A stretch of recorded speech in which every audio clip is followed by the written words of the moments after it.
तो चलिए आज हम एक नया डिज़ाइन बनाते हैं। पहले तो सभी का स्वागत है मेरे चैनल में। ये देखिए नेक डिज़ाइन है, ये गोल गला है यहाँ से, और यहाँ ये नीचे इसका दूसरा पैटर्न है। अब यहाँ पर ये खाली नहीं रहेगा, यहाँ पर हमने पिन टक्स के साथ में इसका डिज़ाइन बनाएंगे। ये सिर्फ मैंने एक पैटर्न बनाया है टेम्परेरी, और इसको मैं गले पर कटिंग करके आपको बताऊंगी कि इसका जो मेज़रमेंट होगा वो क्या होगा और हम इसको किस तरह लेंगे। यहाँ पर जो पिन टक्स होंगे वो ऐसे सीधे में आएंगे इस तरह, ठीक है, ऐसे आएंगे, ऐसे आएंगे।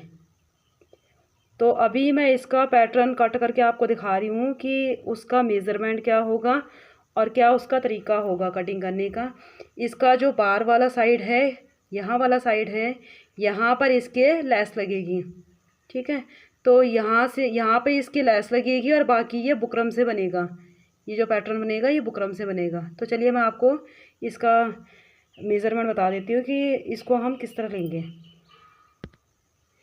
मैं आपको बताना चाहूँगी, ये है हमारी पेस्टिंग वाली बुकरम। आप पेस्टिंग पेपर में भी डिज़ाइन बना सकते हो, पैटर्न इसका तैयार कर सकते हो। अगर आपके पास पेस्टिंग पेपर नहीं है, अगर ये पेस्टिंग वाली बुकरम है, ये थोड़ी कॉस्टली मिलती है, इसलिए कई बार कई लोग पेस्टिंग पेपर का भी यूज़ करते हैं। तो मैं तो फ़िलहाल इसी का यूज़ कर रही हूँ। तो ये है पेस्टिंग बुकरम। ये मतलब ऐसे होती है कि अगर हम इसको प्रेस से चिपकाना चाहेंगे तो आसानी से चिपक जाती है, ठीक है। तो आपने या तो पेस्टिंग पेपर का यूज़ करना है या फिर पेस्टिंग बुकरम का यूज़ करना है, ताकि पैटर्न अच्छे से चिपक पाए और उसकी जो फिनिशिंग है वो अच्छे से आ पाए। अब मैंने जितना मुझे चाहिए था उतना मैंने, ये देखो ये पीस ले लिया, ये डबल फोल्डेड है, ठीक है। मैंने यहाँ भी इसके निशान लगाए थे, तो मैं इस साइड को आपको निशान लगा के इसको बताती हूँ कि मैंने कितना कितना मेज़र लिया, कहाँ कहाँ पे मैंने क्या क्या चीज़ ली है, वो सब मैं आपको बताती हूँ। सबसे पहले तो हमारा जो राउंड नेक था, जो मैंने आपको डिज़ाइन में यहाँ पर आपको बताया है, ये देखिए, ये हमारा जो ऊपर वाला ये वाला जो एरिया है, ठीक है, तो इसकी मैंने पहले से ही कटिंग कर दी है। ये अलग से मैंने कटिंग की है, और जो नीचे वाला एरिया है उसकी मैं कटिंग अलग से करूँगी, ठीक है। तो ऊपर वाले की तो मैंने कटिंग कर दी, जितना भी आपका राउंड नेक होगा उसकी आपने कटिंग कर लेनी है। और नीचे वाला जो एरिया होगा, ये वाला जो एरिया होगा, इसका मैं आपको मेज़रमेंट बताती हूँ कि इसको हम किस तरह लेंगे। पहले मैं आपको ये चीज़ क्लियर करके बताती हूँ कि ये जो गला है, तो गले की लेंथ जितनी है, जितना हमें पैटर्न चाहिए उसके नीचे जो भी डिज़ाइन चाहिए और उसकी लंबाई जितनी हमें चाहिए, हम उसके अकॉर्डिंग ही इसको रखेंगे, ठीक है। अगर हमें छोटा चाहिए तो हम छोटा रखेंगे, हमें बड़ा चाहिए तो हम बड़ा भी रख सकते हैं। तो मेरा जो पैटर्न है वो कस्टमर ने बोला है कि मुझे 14 इंच के इर्द गिर्द चाहिए, उससे ज़्यादा नहीं चाहिए, ठीक है। मतलब मुझे जो डिज़ाइन चाहिए उन्होंने बोला कि 14 इंच के साथ साथ में आना चाहिए, उससे बड़ा ना हो, ठीक है। तो इनका जो गला है, नेक है, वो भी हम साथ में जोड़ेंगे, और उसके बाद हम जितना होगा टोटल यहाँ से, जैसे हम यहाँ से पूरा 14 इंच की मार्किंग करेंगे, ठीक है। तो मैंने ये जो गला है इसका इतना हमारा यहाँ पे मार्जिन में आएगा, ठीक है। ये गला तो पूरा पूरा है, यहाँ से मैंने 1.25 इंच जैसे मैं लेती हूँ, मैंने पहले भी आप लोगों को बताया है कि यहाँ से हमें 1.25 इंच ऐड करना चाहिए इसमें। जितना भी गला होगा उसमें हमें आधा या 1.25 इंच हमें ऐड करना चाहिए, ठीक है। तो यहाँ पे हमने आधा 1.25 इंच इसमें ऐड करने के बाद, जैसे 7 इंच का गला होगा तो 7 इंच पे यहाँ पे कटिंग होगी। अगर हमारा 6 इंच का गला होगा तो 6 इंच पे कटिंग होगी, और 6.5 का होगा तो उतने पे ही कटिंग होगी, ठीक है। वो हमारी अपनी मर्जी है कि हमें जितना गला डीप चाहिए तो डीप रखेंगे, और थोड़ा छोटा चाहिए तो छोटा रख सकते हैं, ठीक है। उसके बाद हमने क्या करना है, यहाँ से हमने टोटल लेंथ लेनी है, यहाँ तक इतना हमारा दबने में आ जाएगा, और उसके बाद का जो ये है, तो ये हमारा डिज़ाइन बनेगा, पैटर्न बनेगा यहाँ पर, ठीक है। तो मैं यहाँ से, जैसे उन्होंने 14 इंच मांगा था मेरे से, तो मैं यहाँ से इसको देखूँगी कि मेरा 14 इंच पूरा बन रहा है कि नहीं बन रहा है। अगर तो मुझे लगेगा, पहले हम यहाँ से यहाँ पर इसको आधा 1.25 इंच अलग कर देंगे, ठीक है, और उसके बाद हम इसको 14 इंच पे मार्किंग करेंगे यहाँ पर, ठीक है। इसको हमेशा तिरछा ही लेना होता है, क्योंकि मैं जब भी गले का मेज़र लेती हूँ मैं हमेशा तिरछे में लेती हूँ, ऐसे में लेती हूँ हमेशा मेज़र, चाहे मुझे कस्टमर का नाप लेना हो या सूट का नाप लेना हो। तो मैं जब नाप ऐसे में लेती हूँ तो मैं कटिंग करते टाइम भी इसी तरह कटिंग करती हूँ, ठीक है। अगर आप लोगों को आदत है इस तरह मेज़र लेने की तो आपने कटिंग भी इस तरह ही करनी है। वैसे मुझे इस तरह अच्छा लगता है तो मैं हमेशा ऐसे ही कटिंग करती हूँ, ठीक है। अब इसके बाद मेरा 14 इंच पे मार्किंग यहाँ पर आ रही है, तो मैंने यहाँ पर एक सीधा मार्क करना है। यहाँ इतना दब जाएगा, मैंने पहले ही बोला आपको, यहीं से हमारा पैटर्न स्टार्ट होगा, यहीं से डिज़ाइन बनेगा। तो यहाँ पर हमने क्या करना है, ऐसे मार्किंग कर लेनी है, ठीक है। ये मार्किंग हो गई हमारी। और इसका हम उसके बाद क्या करेंगे, ये तो हमारा पूरा गला निकल गया जितना हमें लेंथ चाहिए। उसके बाद हमने क्या करना है, इसको हाफ़ करना है। जैसे यहाँ पर ये कितना आ रहा है, 5.25 पे आ रहा है, ठीक है। तो हमने 5.25 का हाफ़ करना है। आप लोग इस चीज़ का ज़रूर ध्यान रखना कि अगर एक पॉइंट भी इधर उधर नहीं होना चाहिए, हमारा बिल्कुल सेंटर में आना चाहिए। जैसे यहाँ पर 5.25 है, ठीक है। तो 5.25 है तो हमारा यहाँ पर कितना बनेगा, ढाई तो 5 हो गया, ठीक है। और उसके बाद हमने ढाई के बाद एक पॉइंट और लेना है ऊपर, ठीक है।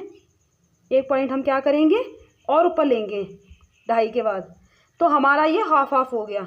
अब यहाँ पर इसकी जो ये वाली शेप होती है ना, ऐसी वाली शेप, वो यहीं पे बनेगी हमारी। जैसे मैंने ये बताया ना आपको, ये वाला जो डिज़ाइन है, ये जो गैप है इतना बड़ा बीच में, ये बीच वाला जो गैप है वो यहीं पे बनेगा सेंटर में। तो इसका सेंटर लेना बहुत ज़रूरी होता है। जैसे हम कई बार बाजू में भी डिज़ाइन डालते हैं तो वहाँ पर भी हमें ये सेंटर निकालना बहुत ज़रूरी होता है, ठीक है। अब हम क्या करेंगे, यहाँ पर हमने यहाँ पर 1.5 इंच की मार्किंग करनी है। 1.25 भी कर सकते हैं, लेकिन मैं 1.5 इंच की मार्किंग करूँगी क्योंकि मुझे बहुत बड़ा डिज़ाइन नहीं चाहिए, छोटा सा ही डिज़ाइन चाहिए। तो मैंने क्या किया, यहाँ पर 1.5 इंच की मार्किंग की है। अब ये जो मैंने 1.5 इंच की मार्किंग की है तो उसको मैं इस तरह से इसको शेप दूंगी। आपने क्या करना है, कभी भी शेप दोगे तो पहले डॉट डॉट मार के इस तरह शेप दोगे और उसके बाद इसको डार्क कर सकते हो, ठीक है। तो हमने भी यहाँ पर क्या करना है, ऐसे डॉट डॉट मार के इसको शेप देना है पहले, क्योंकि परफेक्ट शेप नहीं आती है पहली बार में ही। तो हमने क्या करना, पहले इसको डॉट डॉट शेप देंगे। उसके बाद हम जब हमें लगेगा कि हाँ ये इसकी शेप बहुत अच्छी आ गई है तो हम इसको क्या करेंगे, उसके बाद डार्क कर लेंगे, ठीक है। अब इसके बाद मैं इसको ना कटिंग करके आपको दिखाऊंगी कि इसकी जो शेप आई है वो किस तरह आई है। और ये सिर्फ एक पैटर्न है, मतलब हमने इसको गले पे अटैच करना है और उसके बाद इसके अंदर डिज़ाइन बनेगा। जो पिन टक्स बनेंगे वो इसके अंदर बनेंगे, ठीक है। तो मैं आपको गला भी डिज़ाइन बना के बताऊंगी, पर फिलहाल मैं आपको इसकी कटिंग बता रही हूँ कि इसकी कटिंग किस तरह होती है। अब मैं इसको पैटर्न को कट करके बताऊंगी। और उसके बाद हमने क्या करना है, ये हमारा अंदर का एरिया है, तो उसके बाद हम क्या करेंगे, यहाँ से 1.25 इंच पे मार्किंग करेंगे ऐसे। गले पे भी जब आप गले की भी कटिंग करते हो तो वहाँ पर भी आपको कम से कम 1.25 इंच का मार्जिन ज़रूर रखना चाहिए। इससे इसकी फिनिशिंग भी अच्छी लगती है, अच्छे से आता है, ठीक है। तो आपने क्या करना है, यहाँ से 1.25 इंच पे या फिर आधा इंच पे, वो आपकी मर्ज़ी है। आधा इंच पे भी रख सकते हो और 1.25 इंच पे भी। 1 इंच तो ज़्यादा हो जाता है, लेकिन आधा 1.25 इंच रख सकते हो। अब मैं इसकी कटिंग करके आपको बताऊंगी। तो मेरी तो आदत है, मैं पहले बाहर के एरिया की कटिंग करती हूँ, इस वाले हिस्से की हमेशा पहले कटिंग करती हूँ। और ये जो अंदर वाला हिस्सा होता है, क्योंकि हमें ये वाला फिनिशिंग में चाहिए होता है, ये वाला अगर नहीं भी फिनिशिंग में आएगा तब भी चल जाएगा, पर अंदर वाला जो होता है ये बहुत ज़रूरी होता है। तो इसमें क्या होता है, अगर हम पहले ही अंदर वाले की कटिंग करते हैं तो हमारे पास क्या होता है, ये जो फैब्रिक होता है ना, मतलब जो पैटर्न होता है, जो हमारे पास बुकरम होती है वो ज़्यादा होती है। तो अगर ये ज़्यादा होगी तो संभालने में दिक्कत होती है, अगर हम इसको इस तरह पकड़ेंगे तो दिक्कत होती है। तो सबसे पहले मैं हमेशा इसकी कटिंग करती हूँ ताकि ये हल्का हो जाए और उसके बाद हमें इसको कटिंग करने में दिक्कत ना हो, ठीक है। तो आप भी इसी तरह कर सकते हो।